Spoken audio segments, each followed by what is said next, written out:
we need to care much more about the development of our child's character rather than their grades, their sports, or their accomplishments. And we know that making family mealtime at home a priority is one of the best ways to influence our kids towards good and right and true things.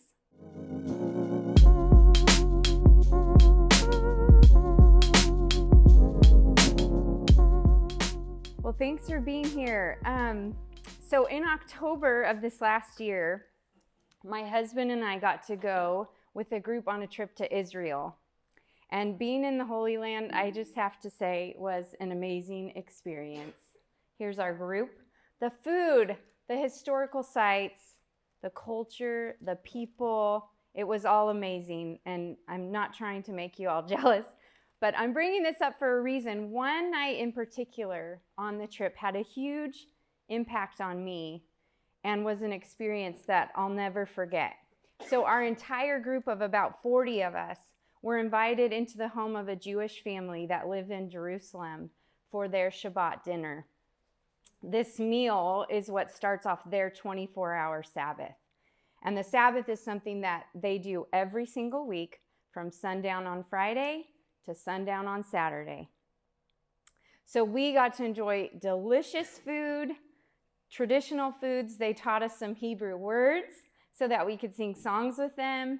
And then we listened to them recite prayers and liturgy together as a family.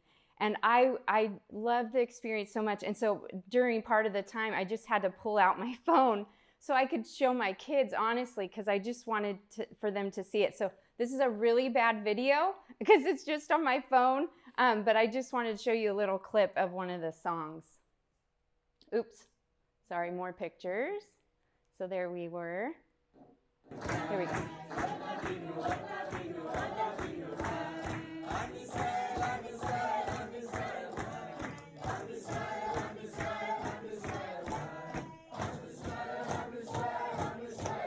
So they crammed all of us in their house and set up all these tables. It's pretty amazing.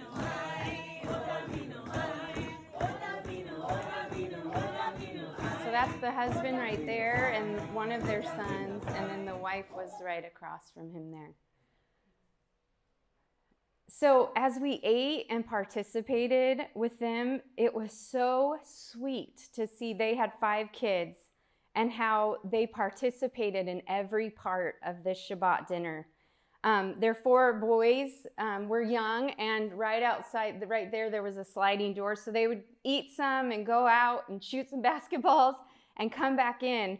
But they, at different times, they were coming in because they would hear a song or they would hear a prayer that was about to be recited, and they would run in and, of course, knew it all by heart.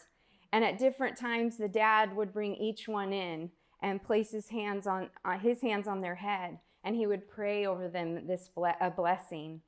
And then the mom would do the same. And these were prayers that have been prayed over them every single week of their life, and prayers that Jewish parents have been praying over their kids for thousands of years. So it was so evident that this was just a regular part of their lives, and it was beautiful to watch firsthand. And as we drove away, our whole group was just kind of buzzing. And we were all really impacted by the time with this small little family in Jerusalem. And as I sat on our bus reflecting, my eyes were just filled with tears. And at first I couldn't really figure out why, but as I thought about it, I thought about what a great privilege it is to be a parent, and that our children are gifts, and that carving out space to be with family and to put all other obligations and distractions aside and seeing the richness that brings was really powerful. And what it can do to our relationship with others, what it can do to our perspective on God, on family, on life. It's about remembering God, remembering His gifts, and remembering our family. But if we are not intentional to stop and remember these important things, we will forget. And we can so easily become lost in the great shuffle of busyness and distraction. So I'm not actually going to talk to you about the Jewish practice of Sabbath and how we could benefit from that, although it would be really fun to do that. I wanted to talk specifically about sharing meals as a family and how vital it is to make this time a priority in our lives. So if you Google later, benefits of family dinner time, you will be bombarded with all the research that has been done in this area. Bombarded. Many studies have demonstrated the vast benefits for kids when family meals are part of a regular rhythm of their lives. It's just simply undeniable. So here's a list of a few benefits. Better academic performance, physical health, less television viewing and screen time, decreased risk of drug and alcohol abuse, decrease high-risk behaviors, improve family relations. They participate more in family discussions and have overall less emotional stress and issues with anxiety and depression.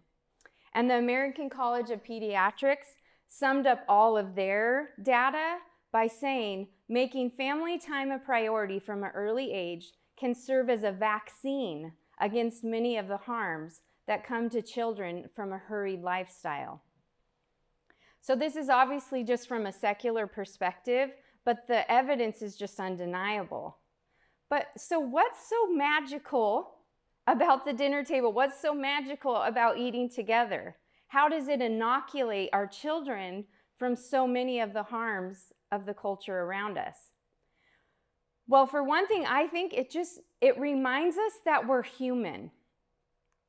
In a study done by YouGov in October of 2019, so really recently, where they surveyed over 1 million Americans, they reported that 60 years ago, the average dinner time was 90 minutes in America. Today, it's less than 12 minutes. To me, that was one of the most alarming statistics that I found as I was doing research, because I think it reflects a shift in not only making family meals a priority of our day, but it also reflects our attitude towards the meal itself and towards eating. It's become this utilitarian task.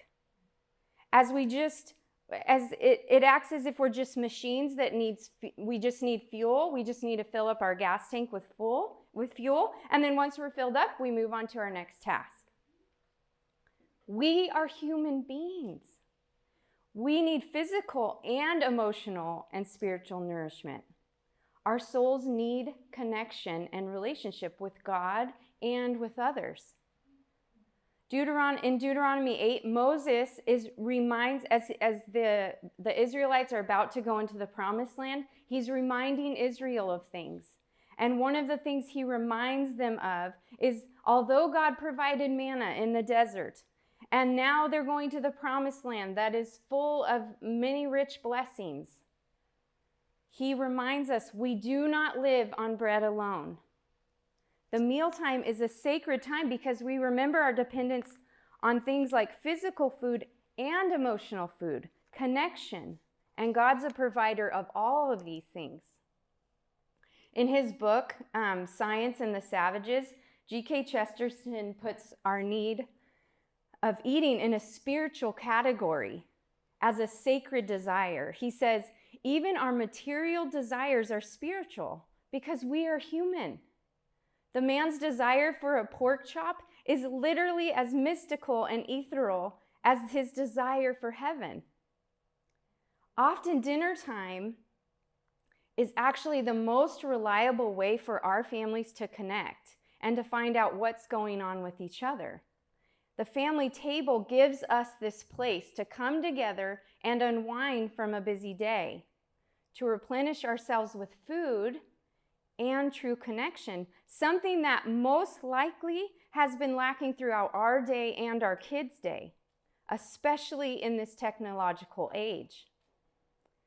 A number of years ago, the company IBM did a study of their employees. They were trying to find out how to make them basically more effective workers. And they found that the employees that were able to make it home in time for dinner with their families reported less stress overall in their lives, and they were the ones that had increased work productivity. So it turns out not only are children humans and need that connection, but we adults are human too. And we need that. We benefit from time with our families. So why else are family meals so important? Well, because we know as adults, relationships take time and intentionality. We have to make it a point to connect with other people. We cannot just assume that relationships will be nurtured without spending time together. We in this room, we probably have all felt the distance that comes with our spouse when we're just getting through each day, taking care of our responsibilities, and never taking a break to be together. This is why date nights are so important to do with our spouse. And it should be a high priority in our marriage. I've joked with my husband a lot that date nights remind us why we started this whole mess. And it also reminds me, of course, of my deep love for him, and sometimes, that we actually like each other too. And the same thing can be true with our relationship with our kids. Daily habits, of stopping and seeing them, helps us to stay connected as parent and child. We cannot just assume our connection is going to stay if it's not nurtured. So many studies, again, have showed that more family talk occurs during mealtime than any other activity that we participate in as a family. And of course, there have been many times over the last 25 years that I've been a parent with my 5 kids that we've had crazy days and weeks and months, crazy months, and we can feel it. We can definitely feel when we haven't connected. And it's become so habitual in our family just to have family meals together that even my kids, even when they're in their teen years, will say, "We haven't had dinner together this whole week." Or, "When are we going to all be home to have dinner together?" And my youngest son, a couple months ago said, "We need everyone home tonight."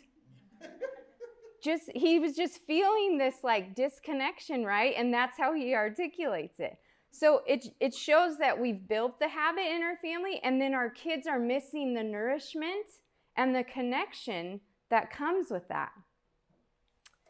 A third benefit to family mealtime that I think is often overlooked is it teaches children the art of conversation. Something children, in this technology age, are so desperate to learn, and they need to learn it to have healthy relationships in their life. The family table is a time for conversation between different ages and stages represented in our family. And again, most of our days were spent broken up with people our similar age. And so often this time is valuable learning time just to be with other people who aren't necessarily our same age. Family time is often one of the few places that children can observe their parents' relationship, which is either scary or good. So they're watching us. They watch how we interact, how we negotiate, how we solve problems, how we express emotions. They hear us telling stories. They hear what we're going through and how we treat one another with respect, or maybe not so much. And when we have friends, when we invite friends or extended family over for dinner, it's a time that we're modeling adult conversation with people who are different experiences, different backgrounds, and oftentimes different views on life and things. This is why, if possible, when we have people over to our house, we cram everyone around the big table. We'll add card tables. We'll extend it as often as we can, so that adults and kids can be together alike. Now, there's nothing wrong with having a kids' table. I get that holidays, sometimes there's just too many people. But it's such a good time for our kids to learn and hear from other adults when we're able to do that. We recently had a family over for dinner, And during dinner, the dad shared with my kids how he proposed to his wife. And it was like an epic proposal story. And the whole time my kids were hanging on every single word. And later when we were all getting ready for bed, my son said, my 18-year-old son said, "That was the best engagement story I've ever heard." And then said something to the effect of, "I would love to do something like that one day." And I was just like, that is so awesome. So finally, the family table is a place where we have significant conversations. Topics of faith, culture, current events can happen really naturally at the dinner table. So someone who's had a huge impact on me as a woman and a mom is named Charlotte Mason. She was an educator in England at the end of the 19th century, beginning of the 20th century, and she studied children her entire career and how they learn and grow as human beings. And although she ran and started schools for children and ran training schools for teachers, she knew that the home was where children are influenced the most. And she said this: "The duty of the parent is to sustain a child's inner life with ideas, just as they sustain his body with food." And not far from here in a city, Yorba Linda, is actually the birthplace and presidential library of President Nixon. And if you ever get a chance to go there, I suggest it. It's a great way to learn history. But they've moved his childhood home onto the property of the museum. And so you can tour his home. And when you take that tour, they'll tell you about a practice that his mother did all while he was growing up. And she would cut out newspaper articles from that day's newspaper, and she would set it in the middle of the table. And then during dinner time, that's what their discussion would be about. And he credited this practice to his knowledge of world events and politics and why he became so interested in it all, which is so cool to think. I'm sure his mother, well, obviously she had no idea her son was going to grow up one day and be the president. So around the kitchen table can be a place where we talk about the world around us and how we apply a Christian worldview to it. The other night, the topic of homelessness was brought up at our dinner table. And I talked to the kid. We ended up talking about how we should view people who struggle and then what's an appropriate way to help. And just this past Monday morning, after a big family breakfast, we talked to our kids about technology. It's on our minds right now. And how we needed to reset some of the bad habits that our families allowed to come in. And as I reflected on this topic for today, I realized that the kitchen table has been the place where some of the most significant conversations with my husband and my kids have happened.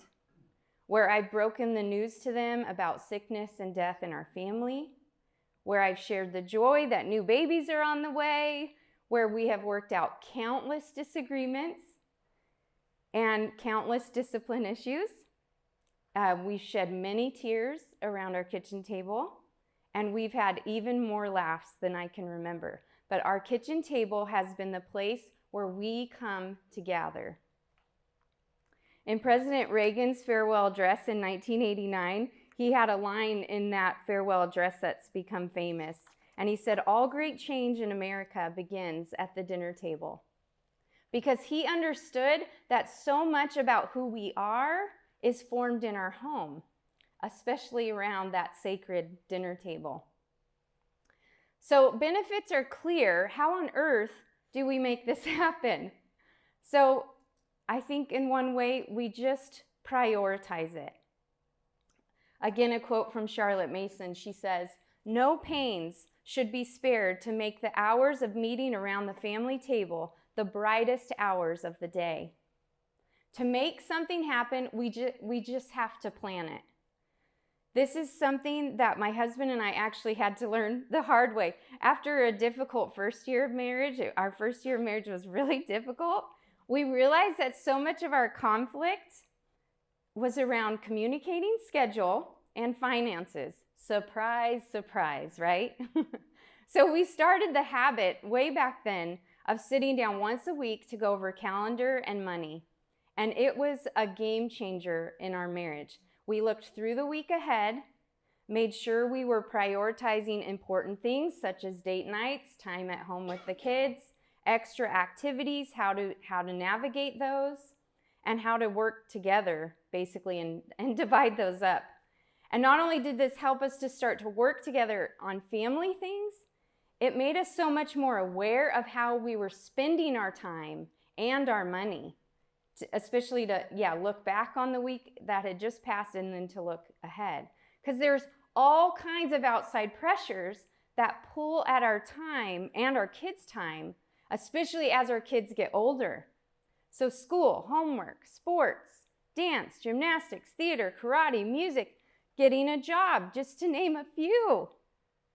But home and church should be the priority over all of those things.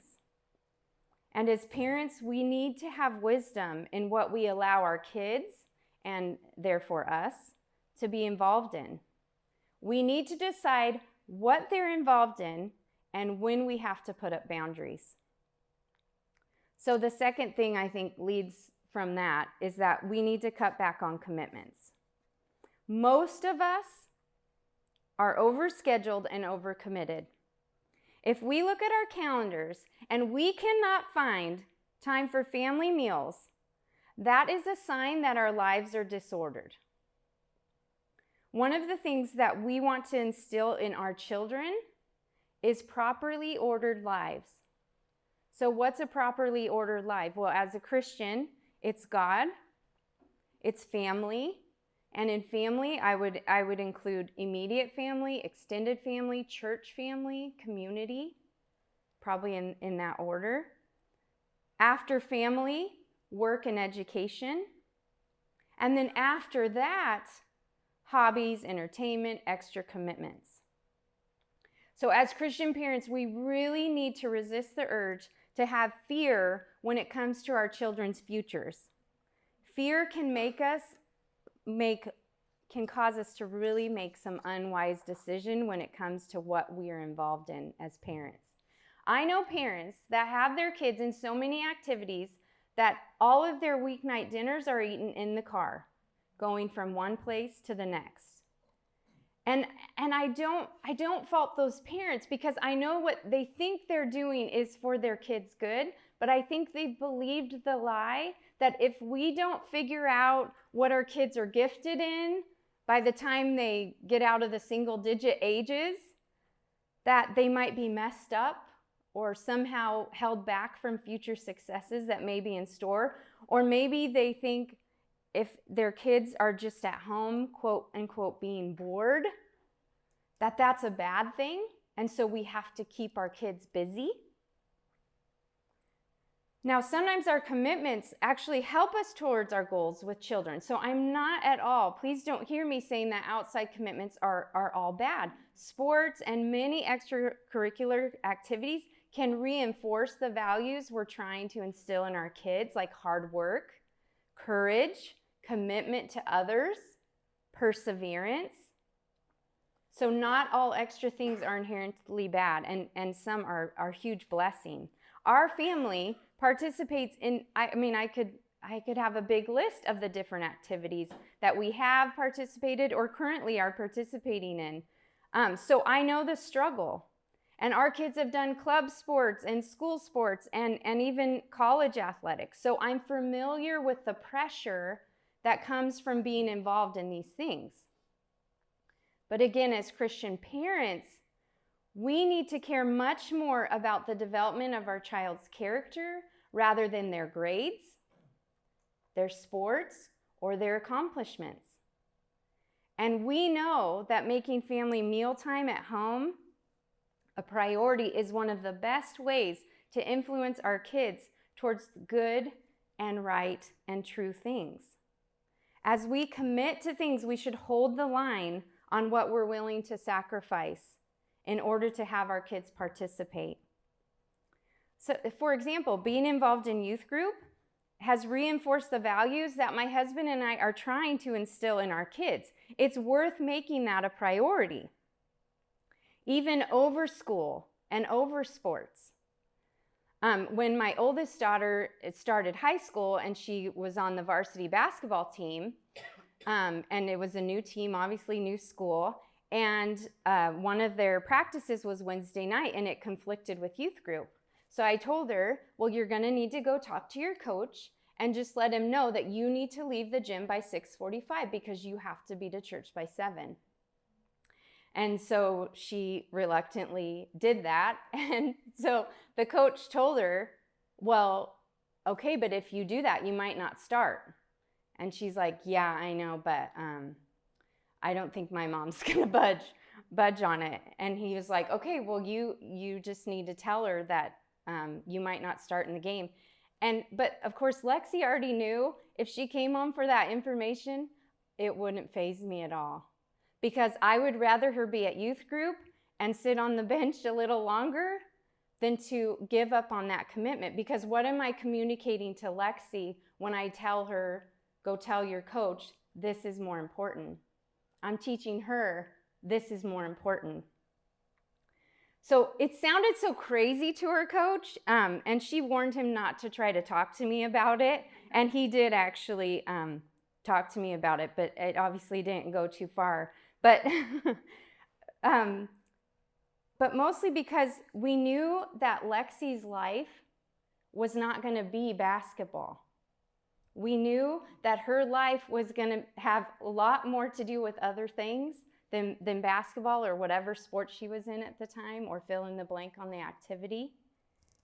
And so we wanted to impress upon her that sports was not the God for her to worship. Because, and then honestly, like the sports thing, it's just a thing. It's a thing in our culture. Parents worship sports with their kids. And I actually looked it up. I got on the NCAA website because I was thinking, how many kids even end up being professional or even going on to college, which seems like that's really an idol. Like, oh, if my kid could play college sports. So there's 7,300,000 high school student athletes, according to the NCAA numbers last year. Only 6% of those go on to college sports. And out of those college athletes, only 2% go on to professional sports. And even so, if your kids go on to be professional athletes, what does Jesus warn us about in Mark 8:36? This is when in Jesus' teaching, he said, what good is it for someone to gain the whole world and yet forfeit their soul? But what was he talking about before that? In what context was that in? Well, if we pick it up in Mark 18:31, this is what it says. He began to teach them that the Son of Man must suffer many things and be rejected by the elders, the chief priests, the teachers of the law, and that he must be killed, and after 3 days would rise again. He spoke plainly about this. And Peter took him aside and began to rebuke him. But when Jesus turned and looked at his disciples, he rebuked Peter and said, Get behind me, Satan. He said, you do not have in mind the concerns of God, but merely human concerns. Then he called the crowd to him along with his disciples and said, whoever wants to be my disciple must deny themselves, take up their cross, and follow me. For whoever wants to save their life will lose it. But whoever loses their life for me and for the gospel will save it. And then says, what good is it for someone to gain the whole world, yet forfeit their soul? He's warning us. The third thing I think we need to do is to block out distractions. Mealtime together should be time focused on each other, eliminating as many distractions as possible. This is a really, really big one. No screens, no phones at the table, including mom and dad. There are exceptions, of course. If daddy's on call, there are exceptions if it has to do with, but for the most part, even mom and dad, no phones at the table. We even have a no singing rule at the table. Why? That sounds so mean, doesn't it? But I actually inherited this rule from my mother. And depending on what kind of kids you have, that either makes total sense or you think I'm like the meanest mother in the world. But if we make the effort to wrangle everyone and get them sitting down, for heaven's sakes, we have got to protect it. The singing thing is just because nobody can talk and then people just belt out music, so it's it's incredibly distracting. Again, you think I'm crazy unless you have kids that are similar to mine. Yeah, unless you have my 8-year-old, then you would understand. So lastly, just enjoy the time together.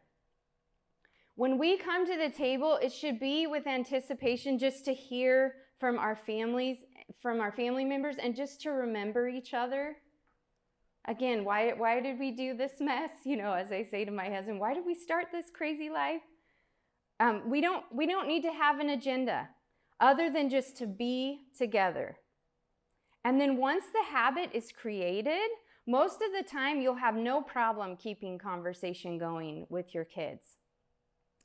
For example, this last Wednesday night, I just thought, because I knew this was coming, I thought, I'm just going to keep track of where our conversation goes just to show how random things are. So it started with my 8-year-old asking everyone, if you could have a superpower, what would it be? So he wanted all of us to go around and say what superpower we would have if we could choose. And then after we did that, it was quiet for a little bit. And then my 8-year-old said, Mom, I feel like atheists who end up becoming Christians use more logic than Christians who've been Christians their whole life. And then he goes, no offense, Dad.